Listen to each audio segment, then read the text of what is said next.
វីដេអូនេះគឺរឿងវែងតិចប៉ុន្តែទូយើងនិយាយថាឈ្មោះសម្ដៅទៅលើនារីបរោះក៏ដូចគ្នាដែរក្នុងលក្ខខណ្ឌនឹងគាត់ថាបរោះភាគរយនៃការរកគូសកលគឺវាទាបជាងនារីហើយនារីដែលគាត់សុំវីសាទេសចរ3ខែគាត់លែងចង់រស់នៅស្រុកខ្មែរគាត់ថាខ្ញុំមកកិច្ចនៅស្រុកបារាំងហើយកិច្ចនៅណាខ្ញុំនិយាយពាក្យសាមញ្ញស្រួលស្ដាប់បានវីសាទេសចរ3ខែកិច្ចនៅហើយផុតវីសាទេសចរនឹងនៅបែបមិនតាមបានជារឿងរបស់យើងខ្លួនឯងណាបើយើងមានបងប្អូនសាច់ញាតិអីជួយក៏ជ្រុំជ្រែងក៏ต้องយើងដងគឺយើងថាយើងកិច្ចនៅហើយមួយទៀតចំណុចមួយទៀតថាយើងមានគ្រួសារបងប្អូនដែលរកស្បាមីទុកឲ្យយើងហើយរកប្តីទុកឲ្យយើងហើយបាននោះមានគេត្រូវការប្រពន្ធអីចឹងទៅខ្ញុំនិយាយនេះក្នុងលក្ខណៈដែលមិនមែនប្តីចុះទៅការត្រឹមត្រូវស្របច្បាប់នៅស្រុកខ្មែរខ្ញុំមិននិយាយក្នុងហ្នឹងឯណានិយាយក្នុងលក្ខណៈដែលយើងជានារីហ្នឹងយើងកិច្ចយើងរស់នៅយើងមកពីស្រុកខ្មែរយើងថាយើងកិច្ចនៅស្រុកបារាំងហើយក្នុងបំណងយើងចង់មានប្តីនៅស្រុកបារាំងនេះបើយើងមកជន់ប្តីស្រុកបារាំងហើយយើងទៅរៀបចំធ្វើកដាស្នាមនៅស្រុកខ្មែរវិញគឺយើងត្រូវពឹងពោបងប្អូនយើងឲ្យរត់ការឲ្យវាអស់លុយច្រើនទៅទៀតអញ្ចឹងយើងរៀបកិច្ចស្នាបើយើងគិតថាខ្ញុំឲ្យលុយគេហ្នឹងឯងដើម្បីខ្ញុំបានមកនៅស្រុកបារាំងដោយវីសាទេសចរ3ខែហើយខ្ញុំកិច្ចនៅហើយ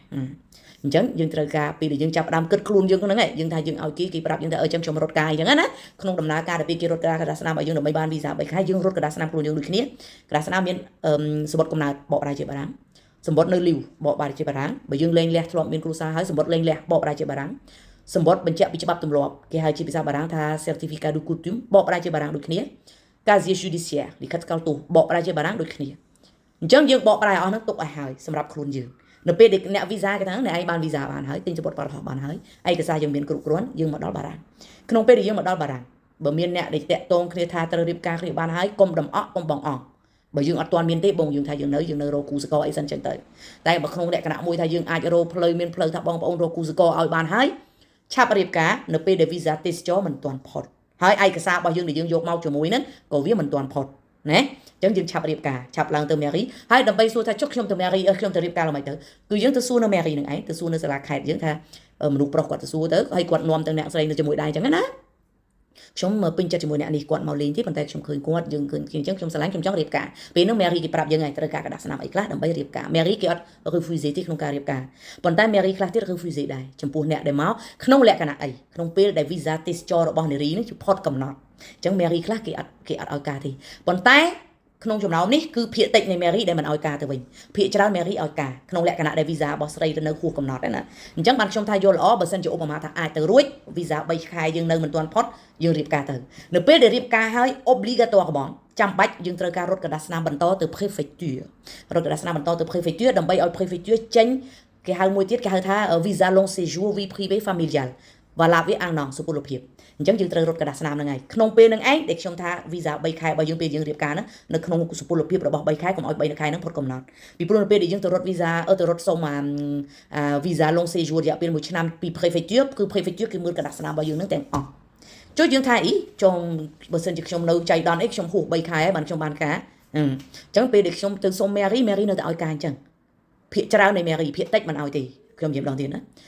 ពេលដែលយើងផុតវីសា3ខែហ្នឹងអញ្ចឹងយើងថាអញ្ចឹងខ្ញុំរៀបការបានហើយខ្ញុំរៀបការជាមួយនឹងជនជាតិបារាំងឬក៏ជនជាតិផ្សេងក៏ដោយចុះឲ្យតែគាត់មានជាតិបារាំងណាអញ្ចឹងខ្ញុំទៅសុំវីសា long séjour 1ឆ្នាំហ្នឹង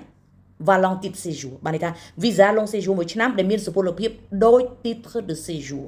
សម្រាប់ពេលដែលយើងរៀបការហើយនោះយើងទៅសុំពី préfecture គេអត់ឲ្យយើងទេដែលអ្នកខ្លះគាត់ប្រាប់ខ្ញុំថាខ្ញុំការហើយមិនក៏គេមកឲ្យខ្ញុំក្រុមហេតុផលមួយគឺពេលដែលយើងរៀបការនោះ visa 3ខែរបស់យើងនោះវាផុតកំណត់បានន័យថាយើងរស់នៅជា situation irrégulière យើងរស់នៅជាអ្នកដែលអត់មានកដាស់ស្នាមត្រឹមត្រូវទេផុត visa កំណត់របស់នៅស្រុកគេហើយប៉ុន្តែយើងនៅតែនៅហើយយើងទៅការនេះអញ្ចឹង préfecture គេបដិសេធប៉ុន្តែក្នុងលក្ខណៈនេះគឺ90%នៃ préfecture បដិសេធ20% ទៀត préfecture អនុញ្ញាតឲ្យរត់កដាស់ស្នាមបានសួរថាហេតុអីបានជាខ្ញុំនិយាយអញ្ចឹងពីព្រោះមានច្រើនដែលគាត់ប្រាប់ខ្ញុំថាខ្ញុំរៀបការតាមផ្លូវច្បាប់ជាមួយនេះឡើងមេរីពេលនេះ préfecture អត់ឲ្យខ្ញុំទេព្រោះ préfecture គេថាមកពី visa ខ្ញុំផុតកំណត់ហ្នឹងឃើញទេអញ្ចឹងបានខ្ញុំថា visa 3ខែគឺវាបែបហ្នឹងអ្នកខ្លះទៀតគាត់ថាខ្ញុំនេះរត់កដាស់ស្នាមខ្ញុំនៅស្រុកបារាំងនឹងអត់កដាស់ស្នាមយូរហើយប៉ុន្តែខ្ញុំរៀបការហើយខ្ញុំទៅរត់ទៅ préfecture ខ្ញុំគាត់ឲ្យ titre séjour ខ្ញុំមួយឆ្នាំហ្នឹងដូចខ្ញុំនិយាយអញ្ចឹងpréfecture ខ្លះឲ្យ préfecture ខ្លះមិនឲ្យគ្រាន់ថាភាគច្រើននៃ préfecture អត់ឲ្យទេក្រុមហេតុផលមួយថា visa យើងពេលយើងការខាងស្រីវាផុតកំណត់នឹងឯងសួរថាចុះខ្ញុំត្រូវធ្វើបែបម៉េចបើសិនជាគេមិនឲ្យខ្ញុំមិនត្រូវរស់នៅក្នុងស្ថានភាពបែបហ្នឹងឯងរៀបការប្តីត្រឹមត្រូវឡើងមេរីត្រឹមត្រូវប៉ុន្តែអត់មានការ séjour préfecture គេប្រាប់ក្រាស់យើងគេថាបើណែឯងចង់រត់ឲ្យត្រូវស្របច្បាប់អង់គ្លេសណាណែឯងត្រឡប់ទៅស្រុកខ្មែរវិញទៅសុំ visa du conjoint français ដែលទាំងអស់គ្នាគាត់ថាគេឲ្យខ្ញុំត្រឡប់ទៅវិញខ្ញុំអត់ទៅទេខ្ញុំខ្លាចគេឲ្យមួយចំណុចមួយហ្នឹងគឺវាត្រូវឯងខ្លាចព្រោះនេះបារាំងមួយគឺវារឹតបន្តឹងច្បាប់ទម្លាប់របស់វាច្រើនញ៉ៃតែយើងត្រឡប់ទៅគេឲ្យមកវិញហ្នឹងហេសុយឯហ្នឹងសួរចាំចិត្តធ្វើមិនទៅ សួរថាបើសិនជាខ្ញុំមានអ្នកណាធ្លាប់តាក់ទងមកខ្ញុំរឿងថាទៅត្រឡប់ទៅស្រុកខ្មែរហើយត្រឡប់មកវិញបានឬក៏អត់មានទេហើយក៏អត់មានអ្នកណាធ្វើវីដេអូចែករំលែកដែរគ្រាន់តែខ្ញុំគិតនេះគឺបើសិនជាយើងទៅគឺមិនងាយនឹងបានមកវិញទេហើយខ្ញុំគិតមួយទៀតចំណុចដែលខ្ញុំមើលពីព្រោះខ្ញុំធ្លាប់ទូរស័ព្ទទៅសួរអម្បាសាទខ្មែរនៅប៉ារីសួរអម្បាសាទបារាំងនៅស្រុកខ្មែរដែរគេថាអ្នកឯងត្រូវតែទៅដើម្បីឲ្យ visa អ្នកឯងអង្រែកដើម្បីឲ្យ papier អ្នកឯងអង្រែកមានច្បាប់ទម្លាប់ត្រឹមត្រូវទៅតាមលក្ខខណ្ឌរបស់គេទៅតាមច្បាប់ទម្លាប់របស់គេណាអញ្ចឹងគេថាបើអ្នកឯងទៅហ្នឹងអ្នកឯងត្រូវយកleave family ភ័ស្តុតាងដែលអ្នកឯងការជាមួយគ្នានឹងឯងឲ្យយល់ល្អប្តីអ្នកឯងហ្នឹងត្រូវទៅជាមួយដូចគ្នាដូច្នេះត្រូវទៅទាំងពីរនាក់ដើម្បីឲ្យវាមានបញ្ជាក់ជាភ័ស្តុតាងនៅចំពោះមុខកុងស៊ុលបារាំងនៅស្រុកខ្មែរអម្បាសាទបារាំងនៅស្រុកខ្មែរថាខ្ញុំមិនមែនចេះតែនិយាយទេខ្ញុំមាន leave family ខ្ញុំមានច្បាប់ទម្លាប់ត្រឹមត្រូវហើយគ្រួសារខ្ញុំក៏មកជាមួយយើងមានឯកសារត្រឹមត្រូវទាំងអស់បញ្ជាក់ថាយើងទាំងពីរនាក់ជាប្តីប្រពន្ធនឹងគ្នាពិតប្រាកដណាអញ្ចឹងគឺក្នុងលក្ខខណ្ឌហ្នឹងពួកសង្តានៃការត្រឡប់មកវិញគឺវាបានណាពីព្រោះយើងមានទាំងគ្រួសារយើងទៅជាមួយដែរនោះសរុបសេចក្តីមកវិញវីដេអូនឹងរៀងវែងប៉ុន្តែបើអ្នកណាធ្លាប់ឆ្លងកាត់គាត់អាចចែករំលែកបទពិសោធន៍បានហើយបើអ្នកណានិយាយថាហេមិនមែនអញ្ចឹងទេក៏គាត់អាចចែករំលែកបទពិសោធន៍បានដូចគ្នាពីព្រោះខ្ញុំនិយាយនេះសំអាងទៅលើខ្ញុំបានទូរស័ព្ទទៅសួរអម្បាសាទបារាំងនៅស្រុកខ្មែរនិងសួរអម្បាសាទខ្មែរនៅប៉ារីស